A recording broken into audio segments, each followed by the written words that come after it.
In the latest content update, the First Ascendant received a leaderboard for the Void Purges and the latest Colossus fight. If you're familiar with my videos, you'll know by now that I like to go fast.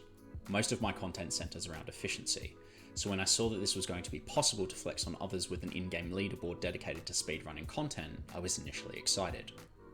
Sadly, the implementation of this leaderboard leaves a lot to be desired, mainly because most of the best times that you're competing against have come from cheaters who've reached their fastest clears using aimbots and presumably other exploits. I'll be honest, I don't care that much if you use third-party tools in any other part of the game, but when it comes to timed leaderboards, the developers should do what they can to remove runs that aren't legitimate. Although I cannot guarantee that every top time is suspect, there's extensive circumstantial evidence to be skeptical of many. I'll look at a few in detail here, with the hope that the developers put in a little effort to clean it up and make it an equal playing field for those that want to compete for the best times.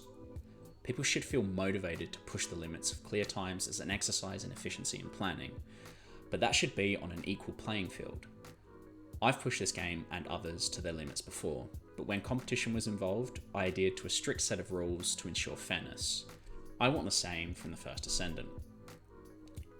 As of the 25th of March, this is what the current leaderboard for Void Erosion Purge looks like. Circumstantially, I'm immediately skeptical that so many times are from people who haven't maxed their mastery, or gotten close to it. This is hardly concrete, so let's take a closer look at a few players. The number one time is a full 6 seconds ahead of the second best.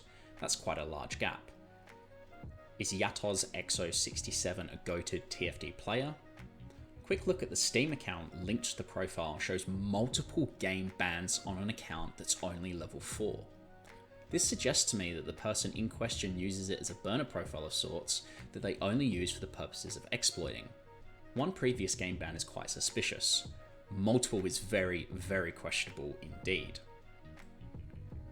With the time of 1:18, Yasser is just a couple of seconds short of having the second best ever time recorded. If we look up Yasser on the official Discord, in August of 2024, someone with the in-game name Yasser8573 was looking to get carried. The Discord account linked with these messages is Y.103, which Discord tells me was previously known as Yasser294. If we look at Yasser's account in-game, it's linked to the Steam account Beloshi294. Given the same 3-digit prefix, I believe these two are the same individual. Trying to find Yasser's original account on Descendant GG shows nothing. My guess is that his original account was banned and he created a new one.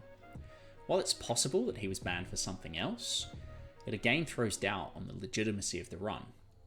Additionally, Yasser's modules for the run make little sense to me. His setup has essentially 0 cooldown and only a tiny bit of duration. Plus he's running Lethal Infection, which boosts skill power modifier. But why? And if you want skill power modifier, why would you run something that only goes up to 50% and is conditional, as opposed to something like Focus on Fire, which gives the same amount of skill power, cooldown, and isn't conditional? This setup puts Redemption on an 86-second cooldown and it lasts for 17.7 seconds. I might be missing something obvious, but I don't think I am. The next two accounts and the times I want to talk about together are C1 and Between. They're currently 6th and 9th on the leaderboard. Nice, both with around a 1 minute 24 second clear time. When I inspected these accounts on Descendant.gg, I noticed something strange. They were both playing Bunny as their last character and had very confusing setups. These setups were also quite similar. The two modules I want to bring to your attention are Maximize Skill and Maximize Power. These provide more damage than their Focus On counterparts, but at a cost of a massive plus 50% to skill cooldown. Why would they be running these setups? I tried it out and it was absolutely miserable. You have to wait 40 seconds for lightning emission to come back online, plus it only lasts for 20 seconds. If I had to take a huge stab in the dark here, my guess is that there's some exploit that allows you to bypass the stack limits on character module buffs. If this is just limited to castable abilities, duration would make sense, but with a 6.1% stack, it makes very little difference. If you had multiple stacks though, that could work. Additionally, this might be why Yasser is running the weird skill damage module. He might be circumventing the 10 stack limit and building up a massive amount of skill power that he otherwise wouldn't have access to with a Focus On module. As for Seer's usage of Slayer Set, it increases skill cost and there's zero mitigation anywhere. My guess is there's some sort of cheat that allows you to cast abilities without having MP, or never losing MP in the first place when you do cast an ability. Both Seers and Between Steam accounts have bans previously on their record. I found another of other suspicious accounts and builds looking through the leaderboard. What I noticed was that a lot of the top times were on accounts that didn't have fully min-max builds or odd module choices that didn't make much sense. A leaderboard for one piece of content in the first Ascendant is the first step towards some competitive environment, which I think is a great step. I'm personally interested in competing against others, but not against others that aren't relying on skill and are using hacks or cheats to gain an advantage.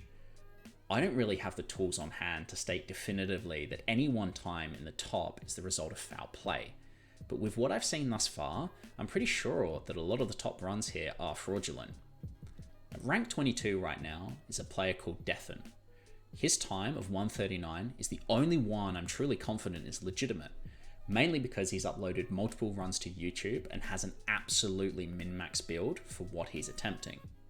I recommend checking out his latest uploaded run, which I'll link in the description. If you have a faster legitimate time than this, I encourage you to upload footage of it to YouTube so everyone can see. At the very least, leaderboards should give the developers a way to spot anyone that's not playing by the rules. The two bunnies running weird modules are almost certainly up to no good.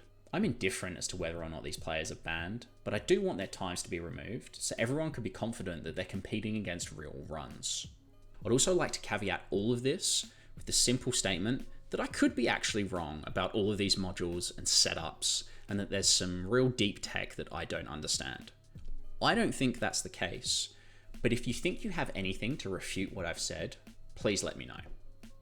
Anyway, that's it from me. Let me know your thoughts and subscribe for more TFD content in future.